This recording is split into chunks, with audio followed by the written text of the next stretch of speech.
안녕하세요 여러분. 이전에 우리는 인간 존재를 관통하는 주제들 문장 30선을 만나보았습니다.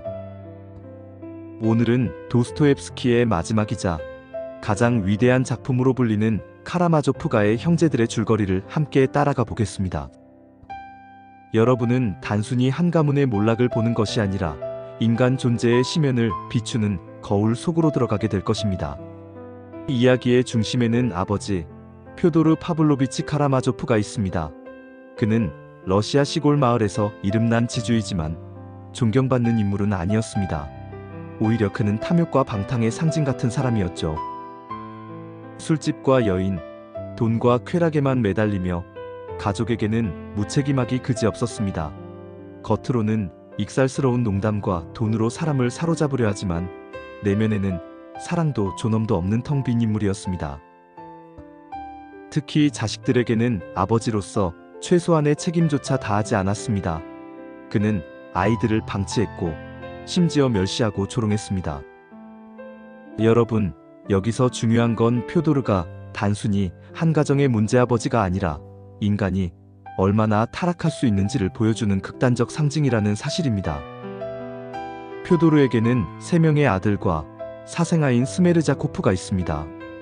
첫째, 드미트리는 군인 출신으로 충동적이고 격정적이지만 동시에 정직합니다. 그의 삶은 늘 감정에 휘둘리지만 그 안에는 뜨거운 정의감도 숨겨져 있습니다. 아버지와의 유산 문제로 가장 첨예하게 대립하는 인물이기도 합니다. 둘째, 이반, 냉철한 지성과 논리의 소유자로 신의 존재를 거부하며 이성으로만 세상을 해석하려 합니다. 그러나 그의 내면은 늘 갈등으로 가득 차 있습니다.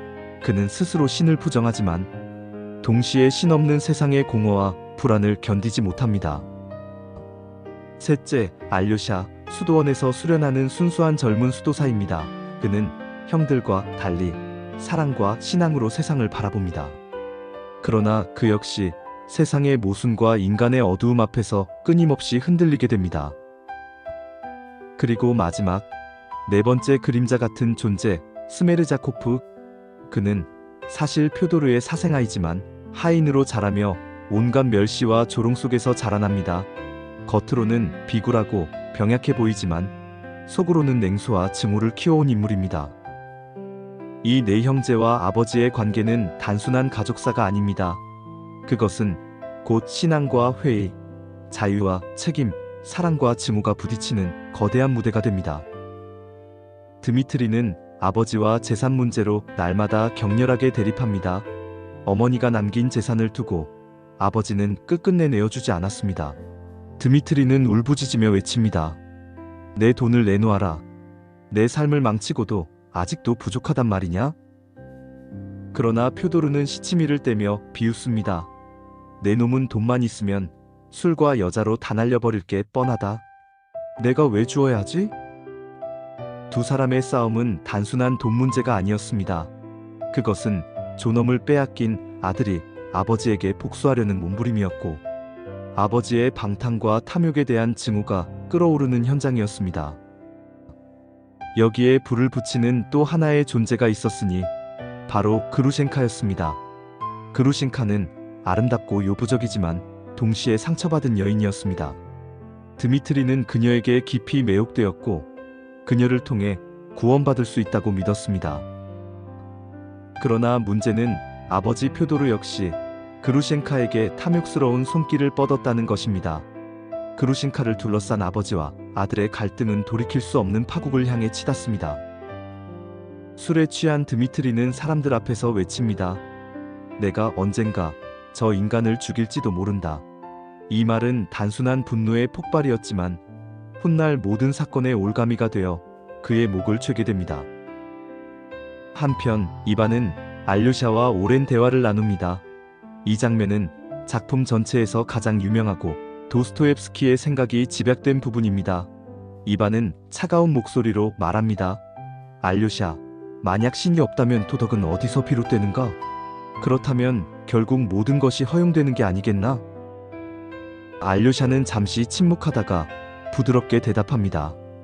형, 인간의 마음속 작은 사랑, 그것이 바로 신의 흔적이에요. 그 사랑이 우리를 붙들어주지 않는다면 우리는 모두 파멸할 겁니다.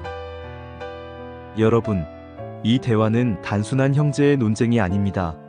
신의 존재와 인간의 자유, 양심과 파멸이라는 인류의 영원한 질문이 응축된 순간입니다. 그리고 이 대화는 곁에서 듣던 스메르자코프의 마음속에 깊이 각인됩니다. 스메르자코프는 겉으로는 병약하고 순종적인 하인이었지만 내면에는 오래된 증오와 냉소가 쌓여 있었습니다. 그는 이반의 말을 속으로 곱씹습니다. 신이 없다면 모든 것이 허용된다. 그렇다면 나도 무엇을 해도 괜찮다는 뜻 아닌가? 그날 밤 마침내 비극은 일어납니다. 어둠이 내려앉은 저택에서 표도르 파블로비치는 무참히 살해당합니다. 마을은 충격에 휩싸입니다. 모든 정황과 증거는 드미트리를 가리켰습니다. 그날 밤 술집에서의 고함, 돈 문제, 그루신카와의 삼각관계. 누가 보아도 드미트리가 범인일 수밖에 없었습니다. 드미트리는 체포되며 절규합니다. 나는 하지 않았다. 하지만 모든 것이 나를 배신한다. 이 순간 이반은 침묵 속에서 괴로워합니다. 그의 철학, 신이 없다면 모든 것이 허용된다는 말이 어쩌면 이 살인의 씨앗이 되었을지 모른다는 죄책감. 알료샤는 눈물을 머금습니다. 사랑과 신앙조차 이 참혹한 살인을 막지 못했기 때문입니다. 드디어 드미트리의 재판이 열립니다. 작은 마을의 법정은 순식간에 러시아 전역의 관심을 끌었습니다. 방청석은 사람들로 가득했고 군중은 이 재판을 마치 한편의 연극처럼 바라보았습니다. 사람들은 수군거렸습니다. 드미트리가 아버지를 죽였대.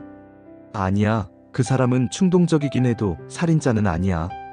법정의 공기는 팽팽하게 긴장되어 있었습니다. 여러분, 이것은 단순한 재판이 아니었습니다. 인간의 본성과 진실, 거짓이 맞붙는 거대한 무대였습니다. 검사가 일어납니다. 그의 목소리는 단호하고 한치의 의심도 허락하지 않았습니다. 드미트리 카라마조프. 그는 아버지의 재산을 탐했고 그루셴카를 두고 아버지와 다투었으며 술에 취해 살인을 예고했습니다. 증거와 정황 모두 그를 가리키고 있습니다. 탐욕과 질투가 만든 피비린내 나는 범죄입니다. 방청석은 술렁였습니다. 사람들은 고개를 끄덕이며 속삭였습니다. 맞아, 다 드미트리 짓이야. 하지만 변호인이 일어나 반격합니다. 그의 목소리는 격정적이었고 때로는 눈물이 맺혔습니다. 여러분, 드미트리는 결점이 많은 인간입니다. 충동적이고 때로는 파멸을 향해 달려가는 무모한 사람이죠.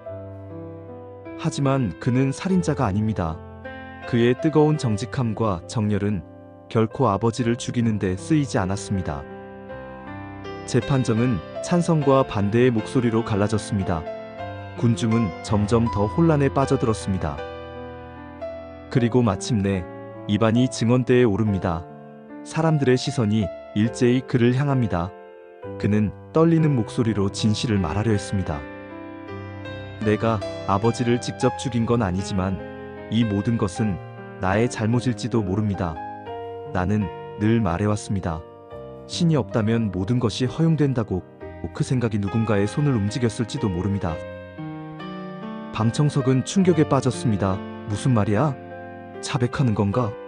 저 사람 제정신이 아니군. 이반의 얼굴은 점점 창백해지고 그는 결국 말을 잇지 못한 채 무너져 버립니다. 정신적 고통과 죄책감이 그를 산산이 부수고 있었던 것입니다. 알료샤는 방청석에서 형을 바라보며 눈물을 흘립니다. 그는 속으로 기도합니다. 주여, 이 가무운을, 이 형들을, 이 진실을 불쌍히 여겨주소서. 재판은 혼돈 속에서 끝을 향해 달려갑니다. 배심원들의 표정은 굳어 있었고 방청석의 긴장은 극에 달했습니다. 마침내 판결이 내려졌습니다. 드미트리 카라마조프 유죄. 드미트리는 절규하며 쓰러집니다. 나는 무죄다. 하지만 진실은 묻혀버렸다. 신이여, 왜 침묵하십니까? 그의 외침은 재판정을 뒤흔들었지만 아무도 그를 구하지 않았습니다. 그 순간 관객들은 느꼈습니다.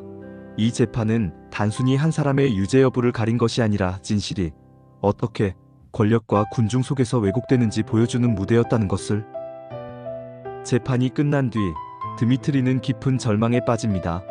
그는 억울했지만 끝내 시베리아 유형을 선고받습니다. 손과 발에 쇠사슬이 채워지는 순간 그의 눈빛에서 분노와 절망이 교차했습니다. 그러나 시간이 흐르며 드미트리는 점차 자신의 운명을 받아들이기 시작합니다. 그는 감옥에서 알료샤에게 이렇게 속삭입니다. 알료사, 내가 아버지를 죽이지는 않았지만 내 안에도 폭력과 탐욕이 있었어.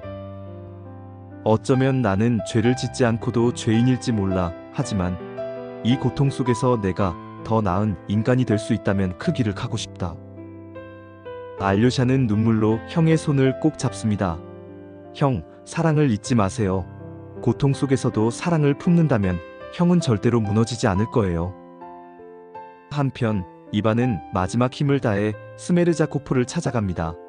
그곳에서 그는 끔찍한 진실과 마주하게 됩니다. 스메르자코프는 차가운 목소리로 고백합니다. 내가 그를 죽였소. 하지만 당신이 나를 그렇게 만들었소. 신이 없다면 모든 것이 허용된다고 당신이 늘 말했자소. 나는 그 말을 믿었고 그래서 아버지를 죽였소. 이 고백은 이반을 산산이 부숩니다. 그의 철학은 결국 살인을 정당화하는 칼날이 되었던 것입니다. 그 죄책감을 견디지 못하고 이반은 정신적 붕괴에 빠집니다. 며칠 뒤 스메르자코프는 스스로 목숨을 끊습니다. 진실은 밝혀졌지만 정의는 끝내 실현되지 않았습니다. 모든 것이 무너진 듯했지만 마지막에 작은 빛이 남아 있었습니다. 알료샤는 마을의 아이들과 함께 걷습니다. 그 아이들은 가난과 따돌림 그리고 병마로 죽어간 친구 일류샤의 죽음을 애도하며 눈물을 흘리고 있었습니다. 그들을 바라보며 알료사는 말합니다. 여러분, 기억하세요. 사랑은 결코 사라지지 않습니다. 서로를 위해 흘린 눈물은 영원히 남아 우리를 지켜줄 겁니다. 여러분은 훗날 이 순간을 떠올리며 더 나은 사람이 될 수 있을 거예요. 아이들의 눈빛 속에 작은 희망의 불씨가 피어오릅니다. 카라마조프가의 형제들은 이렇게 끝납니다. 이 작품은 인간의 본성과 자유, 신과 믿음, 그리고 사랑과 파멸이라는 궁극적인 질문들을 던집니다.